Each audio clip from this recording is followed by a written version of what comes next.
Can I hit you with some hard ones? Go for it. So there are all kinds of references all over the Bible from Genesis to Revelation about people being chosen by Yes. God. Well, the Jews being the chosen people being the most obvious, but it continues into, the very end of the Gospels and the end of John. Jesus is like, you all were chosen. What does that mean exactly? There are lots of people who weren't chosen. Jesus' enemies died with, according to Christianity, the sin of opposition to Jesus on them. Is there like an elect who are just like chosen to be followers of Jesus, and then the rest who just weren't chosen and won't be? That seems to be what they're saying in there. Very difficult question. And equally committed followers of Christ disagree. In my last sermon... Sorry, Dad. No, I'm not sorry. It's a great issue. In the last sermon I preached, I used an illustration from South Africa. In a very, very fine South African seminary, it was taught Afrikaners are the chosen people, which means they are superior to blacks, coloreds, and Indians. And Brits. They hate the Brits. Incredible. Understandably. I would argue that is a total misunderstanding of the word chosen in the Bible. I would argue that when the Bible talks about God choosing the Jewish people, it doesn't mean all Jews are going to heaven. It doesn't mean the Jews are superior to Gentiles. It simply means that when God chose to reveal himself more clearly than simply through creation, general revelation, he chose the Jewish prophets, and he spoke through the Hebrew prophets. And then when he chose to reveal himself most clearly by becoming a human being, he was born a Jew. I worship a Jew, Jesus of Nazareth. It does not mean that the Jews are God's pets. No, they're valuable human beings created in the image of God. But a Jewish thug is a thug. The same way a Hamas thug is a thug, the same way a Hezbollah thug is a thug, the same way a Palestinian thug is a thug. We're all human beings created in the image of God with a free will, and we are responsible for what we do. So we got to be real careful that how we handle that word chosen. And no, I do not think that God chooses certain people to go to heaven and he chooses others to go to hell.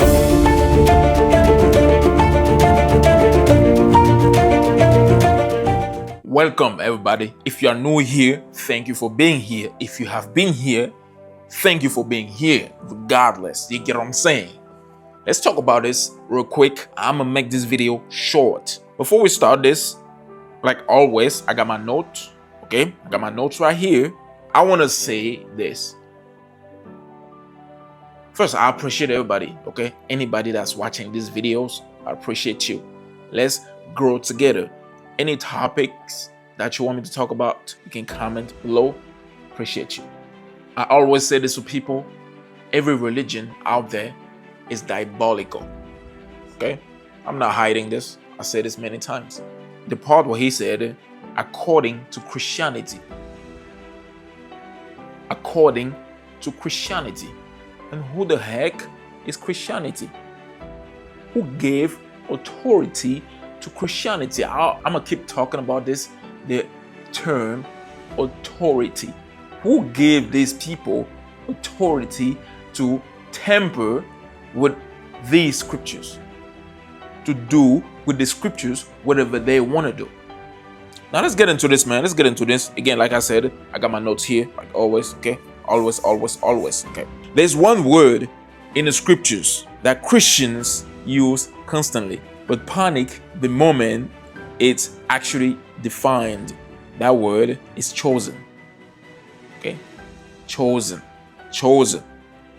And today, a simple question exposes a massive theological crack. What does chosen actually mean? What does chosen actually mean? You know what it means, Tucker. You know what it means. Stop pretending, okay? Christianity, okay? They've tried so hard to pull the word, the chosen, and make it theirs, but it is not. But everything in the scriptures shows that it is not you. It was never about you. You do not even exist in the scriptures. You do not exist. Christianity does not exist in the scriptures. It was put in there. They'll be like, okay, we are not in there. We're going to put ourselves in there. That's what we're going to do.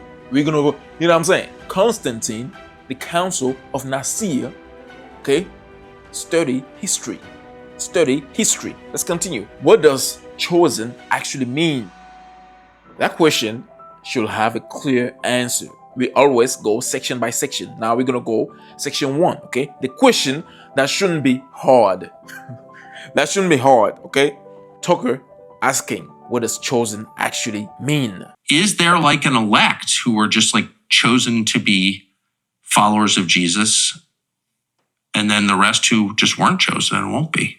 Notice he's not asking something offensive. He is asking something logical. Simple as that. If the Bible constantly uses the word chosen, what does that word actually mean? Watch what happens next. Section 2, the soft definition. That's what we're going to talk about here. And then the preacher. I would argue that when the Bible talks about God choosing the Jewish people, it doesn't mean all Jews are going to heaven. It doesn't mean the Jews are superior to Gentiles. Right there is a problem. He does not explain, he redefines it. So, chosen because a job assignment instead of a covenant identity. So, a job assignment instead of a covenant identity. But in scriptures, chosen never means God needed a messenger. He does not need a messenger. He is perfect. He can do anything. Okay? Let's continue. Section 3. What chosen actually mean in scripture? Biblically, chosen usually means 3 things all at once or every time. Set apart by command. 2. Bound by covenant. 3. Held accountable by judgment. That's why Israel wasn't praised more. They were judged. So you don't get punished for breaking the rules you were never given. Chosen was never privilege. Chosen was responsibility. Chosen was never privilege. Chosen was responsibility. Okay? Just making sure my mic is recording. What do you guys think so far? Comment below. Let's continue section 4. The Amos problem they never quote. Okay? There's a verse that never shows up in Christians' explanation of chosen.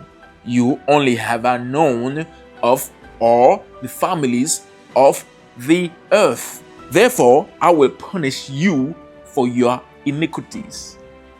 Therefore, I will punish you for your iniquities. Somebody getting this? Let's continue. Chosen didn't protect Israel from judgment. It guaranteed it. It guaranteed it. Okay?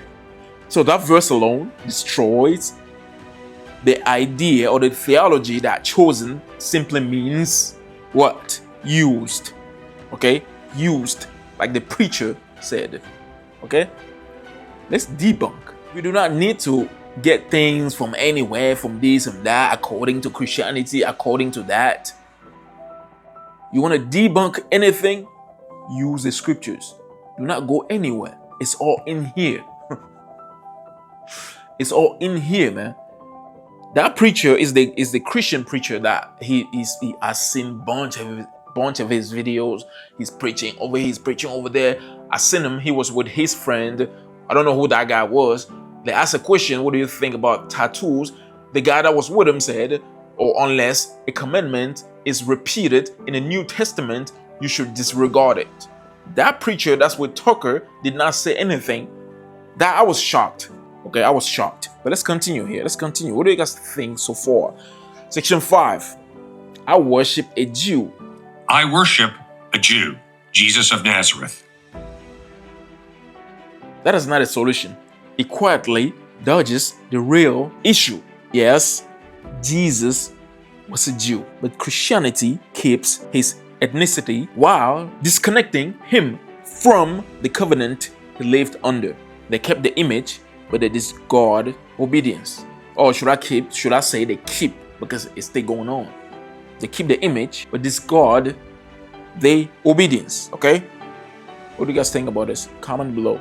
Let's continue. Section 6. Free will is being used as an eraser. We all have free will. True, but free will never erased covenant. Free will never erased covenant. Israel had free will and commandments. Free will doesn't flatten identity. It tests obedience. When free will is used to remove covenant, that's not scriptures. That is theology protecting comfort. Section 7. The real reason chosen, the word chosen, makes people uncomfortable. The real issue is not confusion. It is fear. It is fear. Because chosen is understood biblically. Obedience becomes unavoidable. Because once chosen is understood biblically, obedience becomes unavoidable.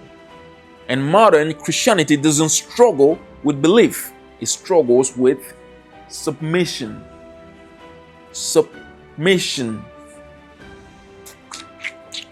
The Torah never had a problem defining the word chosen. People do when commandments demand more than belief. Truth over tradition. You want to debunk anything, use the scriptures.